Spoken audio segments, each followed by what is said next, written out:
How you doing, YouTube? Matt from Master Beer Reviews, back with yet another review, and a little, fluffy American IPA action in the form of Night Chef Brewings Fluffy.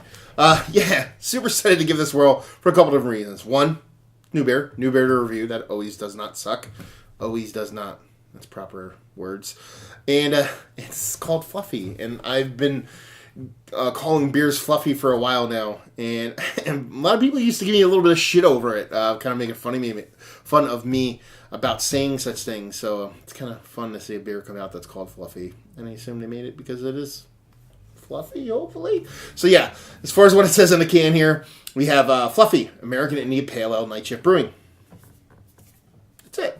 It is 5.9% alcohol by volume, and it was canned 8 days ago, March 10th. This is March 18th. I picked this up when I was up in the old New England areas, kind of getting beers and doing things. So label-wise, it's cool. Night Shift labels essentially the same thing over and over again. Background changes, but the logo is typically up front there, and then the beer's name. But I dig it. I've always liked their logo. Just something about it always did it for me. So yeah, Fluffy. Let's see. Is this gonna be Fluffy? I usually reserve Fluffy a lot for porters. Doppelbox, things like that.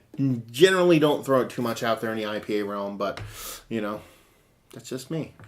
Finger, off-weight head, infinite creaminess, nice tight compact bubbles to it, and that looks fluffy. It looks dense, it looks cloudy, it looks, you know, again, fluffy. Let's get this theme going here.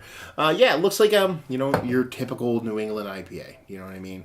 You can't see through it. Murky as shit. You know what I mean? Not shit. More like murky OJ. And, you know, looks the part so far.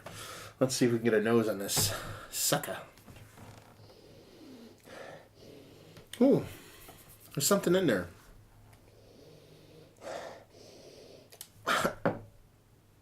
This is going to sound bizarre. I smell like cigarette ashes. That's a weird one. It's nothing like I don't smoke. People won't smoke at my house. It's not something I would really usually pick up. But for some reason, I'm getting like cigarette ashes. I don't know why. It's not off-putting, really. It's just this weird kind of like smokiness. Now, maybe they use like a flaked oat that got like a roasted, toasted kind of flake oat. Maybe there was a bit of burnt in there or something like that. Give me that. But that's kind of a weird one. But definitely get the like an oaty vibe in there. Hop presence isn't too impactful.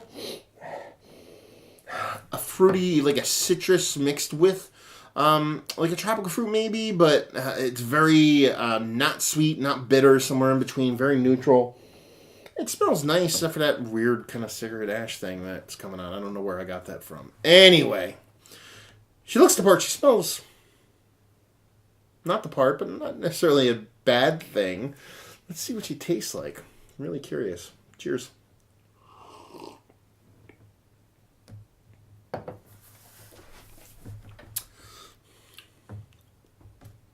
It's fluffy. Now, it's got a really nice mouthfeel to it. Really nice. It's like a weird combination of that kind of fluffy kind of pillowiness combined with a kind of silky smoothness combined with a density. Kind of pulls off this fold attack of mouthfeel. This is really kind of fun.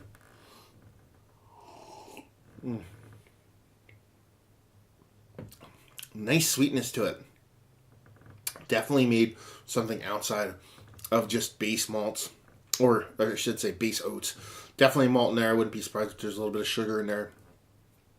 And the hops are there to balance the sweetness almost. Like it says in an American India Pale Ale. Yes, that's what it is, but it's like it skews a little bit more sweet than you think, but it has enough bittering, kind of generic bitterness, nothing too crazy. There's a little bit of nondescript kind of fruitiness and things like that going on in there, but enough to kind of balance that sweetness that makes it work. But it's all about the mouthfeel in this beer. That's what it is. And, you know, based off the title, that's what you assume it would be about. Yeah. One of the best mouthfeel beers I've had in a while. It's got a big waft of orange in there. So there is fruit to be had. Just kind of seems like maybe that if it needs a little bit of time to warm up, or if it's a progressive kind of thing, each sip maybe I'm going to get a little bit more from it.